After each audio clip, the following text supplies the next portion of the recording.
So modern psychology பார்த்தீங்கன்னா, அதாவது நவீன உளவியல் பார்த்தீங்கன்னா, உள்ளத்தை தூய்மைப்படுத்தக்கூடிய விஷயத்துல அவங்களும் சில அடிப்படைகளை சொல்றாங்க, சில வரைமுறைகளை சொல்றாங்க. இன்னைக்கு நிறைய பேர் மாடர்ன் சைக்காலஜி பக்கம் திரும்பி இருக்கிறாங்க, தங்களுடைய உள்ளத்தை சுத்தம் செய்வதற்கு, சீர்படுத்துவதற்கு. எதன் மூலியமாக தெரப்பீஸ் மூலியமாக அதை செய்யறதா சொல்றாங்க. சில பேர் செல்ஃப் ஹெல்ப் அதன் மூலியமாக செய்யறதா சொல்றாங்க. சில பேர் ட்ராமா ரெக்கவரி மூலியமா செய்யறேன்னு சொல்றாங்க. சில பேர் எமோஷனல் ரெகுலேஷன் மூலியமா சொல்றாங்க. ஆனால் இஸ்லாம் சொல்லக்கூடிய உள்ளத்தை தூய்மைப்படுத்துறது என்பது ஒரு டீப்பர் லெவல், ஆழமான லெவலுக்கு போய் அதை வந்து சுத்தம் செய்யறதை பத்தி பேசுதுங்க. அது தஸ்கியத்து நப்ஸ் என்று சொல்லுவாங்க, உள்ளத்தை தூய்மைப்படுத்துதல் என்று. ஸோ பல நவீன உளவியல் பார்வைகள், கோட்பாடுகள் பார்த்தீங்கன்னா, மனுஷனை வந்து மூளையோடைய ஒரு வேதிப்பொருளுடைய விளைவு, கெமிக்கல் இம்பேலன்ஸ் தான் அவன் அப்படின்னு சொல்லிடுது. இல்லைன்னா சூழ்நிலைகளோட விளைவு தான் அப்படின்னு சொல்லிடுது.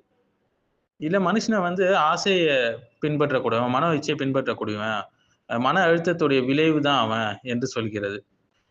பெரும்பாலும் இந்த சைக்காலஜி வந்து ஆன்மா பற்றி பெரும்பாலும் கவனம் எடுப்பதே கிடையாது. அதை பத்தி பேசுறதே கிடையாது. ரூஹ், ஆன்மா என்ற விஷயத்தை பற்றி. ஆனா இஸ்லாத்துடைய பார்வையில நீங்க பார்க்கலாம். அல்லாஹ் சுப்ஹானஹு வ தஆலா சொல்றான் 91வது அத்தியாயம் 9லிருந்து 10வது வசனத்துல, தன் நப்சை யார் சுத்தப்படுத்தினாங்களோ அவங்க வெற்றி பெற்று விட்டாங்க. யார் இதை செய்ய தவறிட்டாங்களோ அவங்க தோல்வி அடைந்து விட்டுதாங்க என்று அல்லாஹ் சுப்ஹானஹு வ தஆலா சொல்றான். கத் அஃப்லஹ மன் ஸக்கஹா வ கத் ஹாப மன் தஸ்ஸாஹா என்று சொல்றான். சோ 3 பரிமாணங்களா இஸ்லாம் பாக்குதுங்க மனுஷனை. ஒன்று உடல், இன்னொன்று நப்ஸ், இன்னொன்று ரூஹ், ஆன்மா என்று சொல்லலாம். சோ வந்து பிரச்சனை வெறும் மன அழுத்தத்துல மட்டும் இல்ல, மாடர்ன் சைக்காலஜி சொல்ற மாதிரி. மாறாக பிரச்சனை வந்து அவன் பெருமை அடிப்பது, கிபர்ல இருக்கு, பொறாமை கொள்வது, ஹசதுல இருக்கு, முகஸ்துதிக்காக அவன் செய்யக்கூடிய விஷயங்கள், ரியா என்று சொல்லுவாங்க, அதுல இருக்கு, உலக ஆசை, ஹுப்பு துன்யா, இவை எல்லாம் சேர்ந்துதான் உள்ளத்துடைய ஆழ்ந்த நோய்களாக இருக்கு என்று இஸ்லாம் பேசுகிறது. ஸோ உளவியல் சொல்லக்கூடியது என்ன அப்படின்னு சொல்லி பார்த்தீங்கன்னா, குழந்தை பருவத்தில் அவனுக்கு ஏற்பட்டிருக்கக்கூடிய ஏதோ ஒரு பாதிப்பு, ஒரு சைல்ட்ஹுட் ட்ராமாவா இருக்கலாம் அப்படின்னு சொல்லி, அவனுடைய பூர்த்தி ஆகாத தேவைகள், ஆசைகளா இருக்கலாம், இல்ல ஹார்மோன்கள் சமநிலை இல்லாமல் கோளாறுனால ஏற்பட்டிருக்கலாம், இல்ல தவறான சிந்தனை முறைகளால் ஏற்பட்டிருக்கலாம் என்று உள்ளத்துடைய பிரச்சனைகளை இப்படி வகைப்படுத்துது மாடர்ன் சைக்காலஜி. இது சில நேரங்கள்ல உண்மையா இருந்தாலும், பயனுள்ளதா இருந்தாலும், பல நேரங்கள்ல இது வந்து கம்ப்ளீட் சொல்யூஷன் கிடையாது உள்ளத்தை சுத்தப்படுத்துறதுல.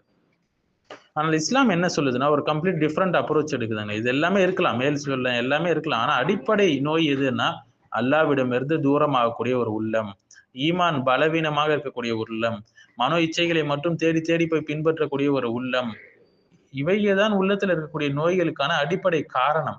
அல்லாஹ் சுப்ஹானஹு வ தஆலா சொல்றான், அல்லாஹ்வை நினைவு கூறுவதால் தான் இதயங்கள் அமைதி பெறுகின்றன என்று சொல்றான். சோ உளவியல் ரீதியாக போனா மனதை அது வந்து தற்சமயத்துக்கு அமைதிப்படுத்தலாம். ஆனா திக்ர் என்று சொல்லக்கூடிய அல்லாஹ்வுடைய நினைவு தான் உள்ளத்தை ஃபுல்லா சுத்திகரிக்கக்கூடிய ஒரு மிகப்பெரிய ஒரு தெரப்பி என்று சொல்லலாம். சோ சிகிச்சை முறைகள் உளவியல்ல பார்த்தீங்கன்னா, தெரப்பீஸ் மூலியமா, ஆலோசனைகள் மூலியமா, மருந்துகள் மூலியமா, ஃபார் எக்ஸாம்பிள் ஓசிடிக்குலாம் வந்து சில மருந்துகள்லாம் பிரிஸ்கிரைப் பண்ணுவாங்க. ஜிங்க் குறைபாடு என்று. அடுத்தது வந்து நடத்தை பயிற்சிகள் மூலியமா. இவை எல்லாமே அது அறிகுறிகளை கட்டுப்படுத்த உதவும்.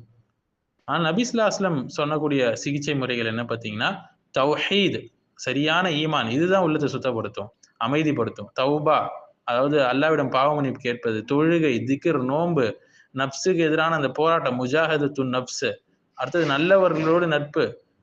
இது எல்லாமே உள்ளத்தை சுத்தப்படுத்துது. மேலும் அவருடைய நடத்தையே மாற்றுகிறது. சோ நவீன கலாச்சாரம் என்ன சொல்லுதுன்னா, இந்த நவீன உலகத்துல நீ எப்படி இருக்கிறியோ அப்படியே உன்னை ஏத்துக்கொள் என்று சொல்லுது. ஆனா இஸ்லாம் என்ன சொல்லுது? நீ வந்து உனக்கு அல்லாஹ் மறுமையில கணக்கு எடுப்பதற்கு முன்னாடி உனக்கு நீயே கணக்கு போட்டுக்கொள். உன்னுடைய காரியங்களை சீர்படுத்திக் கொள் என்று சொல்லுது. சோ இஸ்லாம் தன்னை ஒருத்தன் வெறுக்கிறான்னா அதை அனுமதிக்காது. அதே நேரத்துல நப்ஸ ரொம்ப உயர்த்தி போற்றுவதையும் அது அனுமதிக்காது. நப்ஸ கட்டுப்படுத்த வேண்டும் என்று இஸ்லாம் சொல்லுது. சோ உளவியல் பயன்படுத்தலாமா என்றால், சிகிச்சைகள் என்றால், ஆம் கண்டிப்பாக பயன்படுத்தலாம். ஆனா சில நிபந்தனைகளோடு. தௌஹீதுக்கு முரணாக அது இருக்கக்கூடாது. அவன் செய்யக்கூடிய பாவங்களை நியாயப்படுத்துற விதமாக அது இருக்கக்கூடாது. அல்லாஹ்வின் மீது இருக்கக்கூடிய அந்த உறுதியான நம்பிக்கையை மாற்றக்கூடாது. இந்த கண்டிஷன்ஸ்லாம் ஃபுல்ஃபில் ஆச்சுன்னா, உளவியல் ரீதியாக ஆ சிகிச்சை எடுத்துக்கொள்ளலாம். உள்ளத்தை சுத்தப்படுத்துவதற்கு, அதை திடப்படுத்துறதுக்கு. ஸோ உளவியல் வந்து சிம்பிளா சொல்லணும்னா, உலக வாழ்க்கையை சமாளிக்கிறதுக்கு உதவும். ஆனா இந்த தஸ்கியத்து நப்ஸ், உள்ளத்தை சுத்தப்படுத்துறது தான், இந்த சிகிச்சை முறை தான் இம்மை, மறுமை வாழ்க்கைக்கான வெற்றிக்காக அது வழிகாட்டும் என்று சொல்லலாம். இது குர்ஆன் சுன்னால நிறையவே இருக்கு.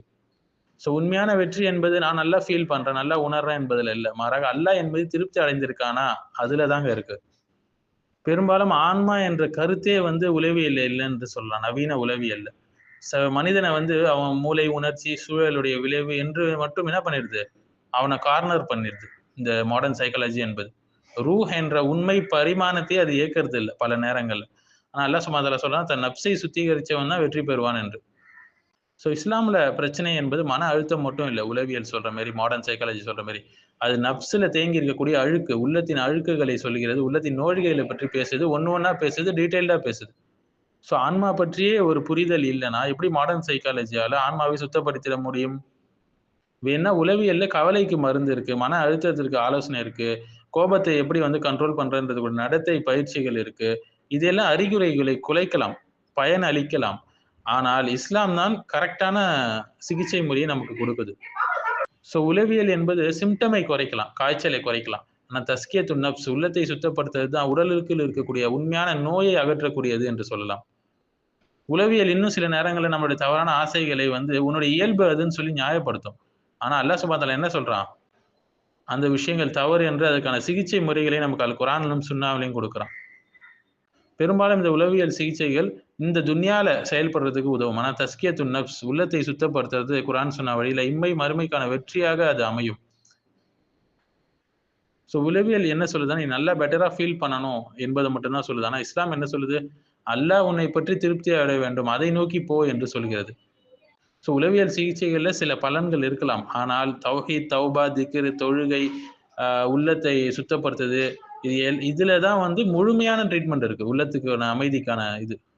ஏன்னா இதயம் வந்து அல்லாஹ்வை தவிர வேறொன்றால் ஒருபோதும் முழுமையாக நிம்மதியை அடைய முடியாது. பெரும் பெரும் பணக்காரர்கள்லாம் பார்க்கலாம் இல்லைங்களா? அவ்வளவு பணம் இருந்தா அவங்க உள்ளத்துல ஒரு மன மகிழ்ச்சியோ எதுவோ இருக்காது. படுத்தாலும் தூக்கம் வராது. ஸோ நவீன உளவியல் வந்து மனுஷனுடைய உலக வாழ்க்கையை சீர்படுத்தலாம். ஆனா நப்சை சுத்திகரிக்காது. அவனுடைய அகந்தையை அடக்காது. ஷிர்க் மற்றும் கிபுரான விஷயங்களை நீக்காது. அல்லாஹ்வின் முன் ஒரு வெற்றியை உறுதி செய்யாது. நபிமார்கள் அனுப்பப்பட்ட ஒரு முக்கியமான வேலையை உள்ளத்தை சுத்தப்படுத்துவது. ஸோ உண்மையான வெற்றி என்பது மனநலன் அல்ல, மாறாக அதையும் தாண்டி அல்லாஹ்வுடைய ரிதா, திருப்தியை பெறுவது.